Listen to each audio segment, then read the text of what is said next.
Hello, bachcho. Let's read this question. So this question says, a balloon with mass capital M is descending down with an acceleration a which is lesser than g. Calculate the mass small m of its content that must be removed so that it starts moving up with the same acceleration. Okay. तो चलिए बच्चों, अब हम इस question को start करते हैं। तो देखिए बच्चों, इस क्वेश्चन का की कॉन्सेप्ट आप क्या लिख सकते हैं? The key concept of this question, इस क्वेश्चन में देखिए हमें क्या बताना है?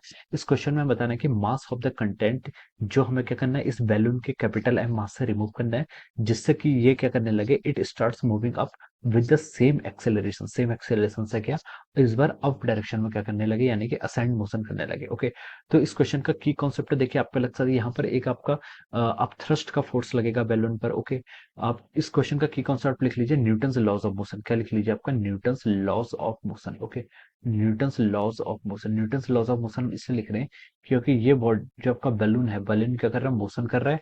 इस पर आपका क्या है, किसी एक पर्टिकुलर डायरेक्शन में आपका नेट फोर्स अप्लाई हो रहा है। ओके, तो देखिए चलो अब हम इस क्वेश्चन को स्टार्ट करते हैं। आपका देखिए इसमें लिखे हैं न्यूटन्स लॉज ऑफ मोशन में हम किसका यूज करते हैं? न्यूटन्स लॉज ऑफ मोशन जो होता है आपका, वो होता है आपका जो आपका फोर्स होता है, जो आपका फोर्स होता है, force must be equal to the mass times acceleration. Okay, जो आपका summation of all the forces, जितने भी फोर्सेस आपके लगते हैं, वो क्या, तो आपका मास टाइम्स एक्सेलरेशन के इक्वल होता है। This is our Newton's laws of motion, या फिर हम बोलते हैं more specifically, this is a Newton second laws of motion. Okay, तो चलिए क्वेश्चन पर मूव करते हैं। क्वेश्चन ने बोला कि a balloon of mass capital M. Okay, एक बैलून है जिसका मास क्या आपका कैपिटल एम है। Okay, it's descending down with an acceleration a which is lesser than g. Okay, ये बैलून क्या कर रहा है, आपका डाउनवर्ड डायरेक्शन में मूव कर रहा है। ओके, तो देखिए बैलून पर कौन कौन से फोर्स लेंगे? सबसे पहले आपका कैपिटल एम इंटू जी फोर्स लगेगा। ओके, डाउनवर्ड डायरेक्शन में। इसका मोशन भी डाउनवर्ड डायरेक्शन में, हम तो बोल सकते हैं इसका एक्सेलरेशन भी क्या आपका डिसेंड कर रहा है, यानी कि डाउनवर्ड डायरेक्शन में। ओके, अब देखिए इस पर एक एयर के कारण फोर्स लेगा। एयर के कारण जो फोर्स लेगा, मान लीजिए मैंने इसको एफ बी बोल दिया, इसको हम फोर्स ऑफ बेयोंसी बोल सकते हैं या फिर अपथ्रस्ट फोर्स बोल सकते हैं। ओके, तो ये आपका क्या लग रहा है, एयर इस पर जो फोर्स लगा रही है। ओके, एयर के आपका फ्लूइड आता है, तो इसलिए हम इसको फोर्स ऑफ बेयोंसी भी बोल सकते हैं। ओके, तो देखिए ये आपकी क्या होगी, यहाँ पर हम इसको this are the total FBD of the balloon, ये बैलून की क्या होगी, आपकी एफबीडी होगी। एक स्टेटमेंट और दिया कि जो आपका एक्सीलरेशन है आपका, it is must be lesser than g, ये क्या आपका जी से क्या लेस है। ओके, तो चलिए अब हम यहाँ पर देखिए आपका नेट एक्सीलरेशन किसमें है, डाउनवर्ड डायरेक्शन में। ओके, ये किसके इक्वल होगा आपका, ये आपका कैपिटल एम है। ओके, जो आपका कैपिटल एम है ये किसके इक्वल होगा, आपका capital M into G minus of our F B. Okay, make it equation number one, ये आपकी क्या होगी, इक्वेशन नंबर वन होगी। ओके, तो चलिए अब हम देखिए यहाँ पर सेकंड केस क्या बोला उसने, calculate the mass small M of its content that must be removed so that it starts moving up with the same acceleration. ये सेम एक्सेलरेशन यानी कि ए एक्सेलरेशन से अब क्या करना है, अब क्या करे,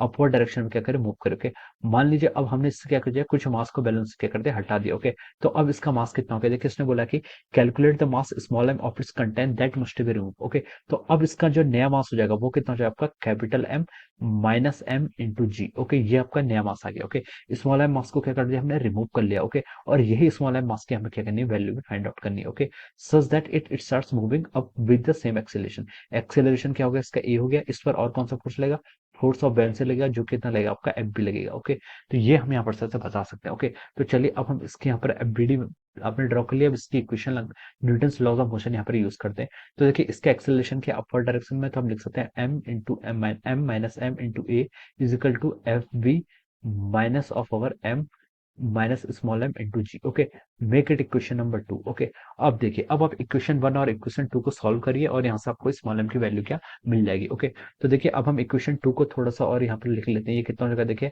M a minus of small m times a, ये आपका हो जाएगा F B minus of capital M into ji plus of small M into ji. Okay, यहाँ से आपका ये मिल गया। ओके, अब देखिए यहाँ पर से आप देखिए, अब इक्वेशन फर्स्ट को देखें, अगर हम क्या देखें, इक्वेशन फर्स्ट से हम देखिए कैपिटल एम इंटू ए की वैल्यू पुट कर सकते हैं। हम इसको यहाँ पुट कर लेते हैं, कितना हो जाएगा, capital M G minus of F B minus small M into A is equal to F B minus of capital M into ji plus of small M into ji. Okay, तो देखिए बच्चों यहाँ से आपकी आपकी कौन कौन सी टर्म्स यहाँ पर कैंसिल आउट हो रही हैं। यहाँ पर देखिए आपका हमें क्या चाहिए, हमें यहाँ पे स्मॉल एम की वैल्यू फाइंड आउट करनी है। तो हम स्मॉल एम वाले टर्म को क्या लेते हैं, राइट हैंड साइड लेके आ जाते हैं, और बाकी सारे टर्म को हम क्या कर लेते हैं, लेफ्ट हैंड साइड ले लेते हैं। ओके, तो देखिए ये एफ बी अगर आपका राइट साइड से आपका एफ बी लेफ्ट साइड आएगा तो कितना हो जाएगा, देखिए माइनस एफ बी और माइनस एफ बी कितना हो जाएगा, minus two times of our F B. Okay, capital M G अगर राइट साइड से इधर आएगा तो प्लस में हो जाएगा, plus two times M G is equal to, देखिए आपका स्मॉल एम जी आपका राइट साइड पे है और ये भी इधर आ जाएगा तो हो जाएगा आपका एम इंटू जी प्लस है, ये हमने यहाँ से क्या ले लिया, कॉमन ले लिया। ओके, तो देखिए बच्चों, अब यहाँ से आपके और कौन कौन से टर्म आएगी। यहाँ से देखिए आप 2 को कॉमन ले लीजिए, 2 को कॉमन ले लेंगे तो कितना हो जाएगा, ये हो जाएगा आपका mg minus of our fb is equal to m times G by A. M लिख लेते हैं, जी बाई ए से हम क्या कर लेते हैं, इसके यहाँ पर ऐसे डिवाइड कर लेते हैं। ओके, यहाँ से हमने इसको क्या कर लिया, ऐसे डिवाइड कर लिया। ओके, तो देखिए बच्चों, यहाँ पर एफ बी तो आपका वेरिएबल है, ये आपको क्वेश्चन में गिवन नहीं है, तो हम एफ बी को रिप्लेस कर लेते हैं। ओके, हम क्या कर लेते हैं, एफ बी को रिप्लेस कर लेते हैं। यहाँ से इक्वेशन 1 से हम एफ बी को रिप्लेस कर लेते हैं। तो यहाँ से देखिए हम एफ बी को क्या बोल सकते हैं, यहाँ से अगर हम एफ बी को रिप्लेस करें तो यहाँ से एफ बी की वैल्यू कितनी आ जाएगी, एम जी माइनस ए, यानी कि एम और आपका जी माइनस ए। ओके, इस इक्वेशन को आप यहाँ पर रिप्लेस कर लीजिए। ओके, एफ बी की जगह यहाँ पर रिप्लेस कर लेते हैं। तो चलिए हम इस इक्वेशन को यहाँ पर आगे यहाँ पर सॉल्व कर देते हैं। हम यहाँ से क्या लिख सकते हैं, देखिए 2 टाइम्स कितना हो जाएगा आपका M G minus of F B को लिख सकते हैं हम। देखिए ये हो जाएगा आपका माइनस ऑफ एम जी, और ये आपका माइनस एम ए हो जाएगा। कितना हो जाएगा आपका माइनस एम ए, जिससे आपका क्या हो जाएगा, प्लस एम ए हो जाएगा, डिवाइडेड बाई यहाँ से कितना हो गया आपका जी प्लस ए। यहाँ पर से हम लिख सकते हैं this will be the value of our small M. Okay, तो देखिए यहाँ से आपका कैपिटल एम जी से एम जी यहाँ कैंसिल हो जाएगा, तो इसकी जो वैल्यू आ गई यहाँ से, अब अगर एम की नेट वैल्यू निकालें तो आपकी एम की नेट वैल्यू कितनी आ गई, देखिए 2 टाइम्स क्या लिख सकते हैं हम, स्मॉल एम की आपको वैल्यू की आ गई आपके 2 times capital M into A divided by our G plus A. Okay, so this will be the value of our, this will be the value of our small M. Okay, इतना mass हमें क्या करना पड़ेगा, यहाँ से remove करना पड़ेगा। Okay, so this will be our final answer, ये हो जाएगा हमारे यहाँ से फाइनल आंसर हो जाएगा। Okay, this will be the final answer of this question. So I hope you all understood this concept. All the best and thank you so much.